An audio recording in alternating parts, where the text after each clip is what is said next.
Welcome to study channel. मेरा नाम है मोहम्मद कैसर। बात करेंगे यूपी टीजीटी पीजीटी 2022 परीक्षा तिथि की। बात करेंगे एलटी ग्रेड विज्ञापन में अब क्या प्रॉब्लम है, कब तक ये विज्ञापन जारी होगा, और प्राथमिक शिक्षक भर्ती पर भी बात करेंगे। नई नोटिस जारी हुई है, बने रहिएगा लास्ट तक। 3 महत्वपूर्ण खबरों पर बात होगी। सबसे पहले बात करते हैं शिक्षा सेवा चयन आयोग की टीजीटी पीजीटी 2022 की परीक्षा की। तो आपको पता है कि पीजीटी की जो परीक्षा है उसके लिए आयोग ने नोटिस जारी कर दिया है और अगस्त के अंतिम सप्ताह में पीजीटी कराने का निर्णय आयोग ने लिया है।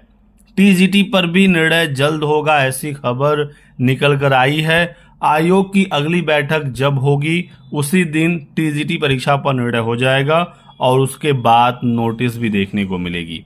हालांकि नई टीजीटी पीजीटी भर्ती अभी नहीं निकलेगी, इसमें समय है। जो लंबित परीक्षा है वही आयोग करा ले तो बड़ी बात है। प्रेजेंट टाइम में आपको पता है कि 21 और 22 जुलाई प्रस्तावित तिथि है टीजीटी की। हालांकि परीक्षा टलने के आसार बने हुए हैं। मैंने आपको बताया भी था कि यह परीक्षा टलने वाली है। आयोग के परीक्षा नियंत्रक से अभ्यर्थियों की मुलाकात भी हुई थी। अभी हाल ही में बहुत बड़ा प्रदर्शन छात्रों ने आयोग पर किया था। बताया जा रहा है आयोग के द्वारा कि बहुत ही जल्द टीजीटी का एग्जाम करा लिया जाएगा। कुछ सूत्रों की माने तो जुलाई के अंतिम सप्ताह में टीजीटी की परीक्षा हो सकती है। तो 21-22 को नहीं, लेकिन जुलाई अंत तक ही टीजीटी कराने की तैयारी है और अगस्त में पीजीटी कराने की तैयारी है। हालांकि जब तक ऑफिशियल नोटिस ना आ जाए कुछ भी विश्वास नहीं कर सकते। अगली बैठक का इंतजार करना होगा। नेक्स्ट मंगलवार को अगली बैठक हो सकती है। आप लोग दोस्तों पढ़ते रहिएगा, क्योंकि अचानक से कभी भी नोटिस आ जाएगी और परीक्षा तिथि के बारे में बता दिया जाएगा। बात करते हैं एलटी ग्रेड की। एलटी ग्रेड ही एक ऐसी भर्ती है जो उत्तर प्रदेश में निकल सकती है शिक्षकों की। मैंने आपको कई बार बताया, क्योंकि प्राथमिक की भी कोई उम्मीद नहीं है। टीजीटी पीजीटी का मैंने आपको बताया ही, लेकिन अब एलटी ग्रेड भी आरक्षण की विसंगति में फंस गई है। पहले ये भर्ती समकक्ष अर्हता में फंसी थी, विषयों में योग्यता का विवाद था उसमें फंसा था, फिर एग्जाम पैटर्न में फंसा था, अधियाचन में फंसा था। अब जब सब कुछ क्लियर हो गया है तो अब ये भर्ती आरक्षण के फेर में उलझ गई है। परीक्षा प्रारूप व अर्हता तय होने के बावजूद खत्म नहीं हो रहा अभ्यर्थियों का इंतजार।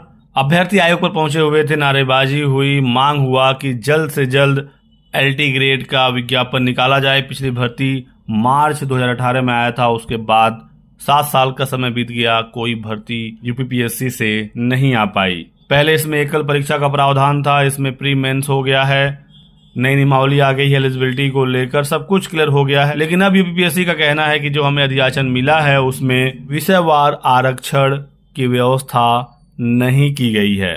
प्रतियोगी छात्रों को उप सचिव विनोद गौड़ ने बताया कि एलटी ग्रेड शिक्षक भर्ती में आरक्षण की विसंगतियों को लेकर शासन को पत्र भेजा गया है। जैसे ही स्थिति स्पष्ट होती है तत्काल विज्ञापन जारी हो जाएगा। छात्रों ने मुद्दा उठाया कि भर्तियों में देर होने के कारण ओवरहेज हो रहे अभ्यर्थियों को नियमों के अनुसार आयु सीमा में 3 वर्ष की छूट दी जाए। तो अभी एलटी में भी इंतजार करना पड़ेगा जब तक ये आरक्षण वाला मामला क्लियर नहीं होता है, विज्ञापन जारी नहीं होगा। देखना होगा कितना समय शासन को इसमें और लगता है। फाइनली बात करेंगे प्राथमिक शिक्षक भर्ती की। आपने हाल ही में देखा होगा बहुत सारी खबरें हैं कि 1,81,000 पद रिक्त हैं। एक न्यूज़पेपर में खबर आई, पीएबी की रिपोर्ट के आधार पर ट्विटर हैंडल से शेयर हो गया बड़े बड़े बीजेपी के नेताओं के द्वारा, बाद में उसे डिलीट कर दिया गया। इसी बीच पीएबी की एक संशोधित पत्र जारी की गई है और पहले जिसमें बताया गया था कि 1,81,276 पद खाली हैं, तो इसमें थोड़ा सा करेक्शन हो गया है और इसे बताया गया कि एक्चुअल जो सीट है वो 1,37,000 है। और मेन बात इसमें ये है कि जो प्राइमरी स्कूल है यहाँ पर जो शिक्षक छात्र का अनुपात है वो 22:1 का है, यानी कि 22 छात्रों पर एक शिक्षक अवेलेबल है। वो पीएबी की रिपोर्ट भी संशोधित हो गई है और सरकार ने बता दिया है दिल्ली में भी कि जो आरटीई के नॉर्म्स हैं उसके आधार पर शिक्षक छात्र अनुपात बिल्कुल बराबर है। इसका मतलब तय है कि उत्तर प्रदेश में प्राथमिक शिक्षक भर्ती नहीं आ रही है।